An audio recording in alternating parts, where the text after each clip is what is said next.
चलो भाई लोगों, question number 9th, Na plus has completely filled K and L shell, explain। तो हमें सिर्फ एक्सप्लेन करना है। तो देखो इसको मैं आराम से समझाने की कोशिश करता हूँ। सबसे पहले तो आपको ये समझ आना चाहिए के एल ये सब क्या होता है।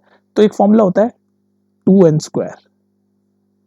ये आपको बताता है कि किसी भी ऑर्बिट में मैक्सिमम नंबर ऑफ कितने इलेक्ट्रॉन होते हैं। जहां पर ये n की वैल्यू 1 लिखेंगे जब k की बात हो रही होगी, n की वैल्यू 2 लिखेंगे जब l की बात हो रही होगी, n की वैल्यू 3 लिखेंगे जब m की बात हो रही होगी, n की वैल्यू 4 लिखेंगे जब n की बात हो रही होगी, ओ सॉरी KLMNO O की बात हो रही होगी। ठीक है, तो ऐसे चलता चला जाएगा डॉट डॉट डॉट। ठीक है, तो यहाँ पर बोल रहा है k, तो हम देख लेंगे।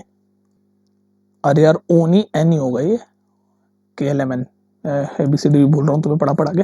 ठीक है, तो ये बताता है ये वाला फॉर्मूला कि भाई के ऑर्बिट में मैक्सिमम कितने इलेक्ट्रॉन होंगे, एल ऑर्बिट में कितने मैक्सिमम इलेक्ट्रॉन होंगे, एम में कितने होंगे, एन में कितने होंगे। तो बस हम देख लेते हैं के में मैक्सिमम कितने होंगे। तो एन की जगह इस फॉर्मूले में हम 1 डाल देंगे। तो जब एन की जगह 1 डालेंगे तो 1 का स्क्वायर 1, तो के में होते हैं मैक्सिमम 2 इलेक्ट्रॉन। एल में कितने होते होंगे, तो एन की जगह 2 डाल देंगे, तो 2 का स्क्वायर 4, 4 इंटू 2 8। तो एल में मैक्सिमम इलेक्ट्रॉन 8 होंगे। ऐसे करके मतलब ये बताता है एम में कितने होते हैं मैक्सिमम इलेक्ट्रॉन। मैक्सिमम की बात हो रहा है पर मैक्सिमम इलेक्ट्रॉन। तो एम की जगह जब एम होता है तो एन की वैल्यू 3 डालेंगे, तो 3 का स्क्वायर 9, 9 इंटू 2 18।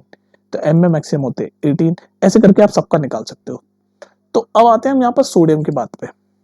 ये तो समझ आ गया आपको कि भाई के में मैक्सिमम कितने होते हैं, एल में मैक्सिमम कितने होते हैं, एम में मैक्सिमम इलेक्ट्रॉन कितने होते हैं, कैसे निकालते हैं, वो इस फॉर्मूले से निकालते हैं। बहुत बच्चे कंफ्यूज रहते हैं, इसलिए यहाँ पर मैंने ये एक्सप्लेन करना चाहा। अब आते हैं अपने क्वेश्चन पे। ठीक है, क्वेश्चन कह रहा है कि भाई सोडियम में ये सोडियम Na+ जो है इसमें के और एल शेल कंप्लीटली फिल्ड है। कंप्लीटली फिल्ड यानी कि के में पूरे के पूरे 2 इलेक्ट्रॉन होंगे और एल में पूरे के पूरे 8 इलेक्ट्रॉन होंगे, तभी तो कंप्लीट फिल्ड होगा, क्योंकि मैक्सिमम 2 और 8 होते हैं के और एल में। तो सोडियम का एटॉमिक नंबर होता है, सोडियम यानी Na, इसका एटॉमिक नंबर होता है 11। ये हमने प्रीवियस क्वेश्चंस में भी देखा, ये आपको याद होना चाहिए। ठीक है, तो सोडियम का एटॉमिक नंबर होता है 11। एटॉमिक नंबर यानी कि नंबर ऑफ इलेक्ट्रॉन होते हैं उसमें 11। तो इसका जब हम ऑर्बिट फिल करेंगे तो कैसे होगा, के में आ जाएंगे 2, एल में आ जाएंगे 8, मैक्सिमम 8 होते हैं ना, एम में मैक्सिमम 18 होते हैं, लेकिन यहाँ 11 नहीं है तो 2 + 8 10 हो गया, और एम में होंगे 1। लेकिन यहाँ पर ध्यान रखो ध्यान रखो ध्यान रखो कि Na+ है, तो प्लस का साइन कब आता है, जब एक इलेक्ट्रॉन लॉस हो जाता है।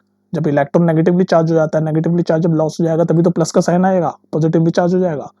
तो ये प्लस है, यानी कि एक इलेक्ट्रॉन, इस सोडियम में से एक इलेक्ट्रॉन लूज हुआ है तभी तो Na+ बना है। तो ये इलेक्ट्रॉन लूज यानी ये वाला इलेक्ट्रॉन लूज हो गया होगा, ये एम वाला।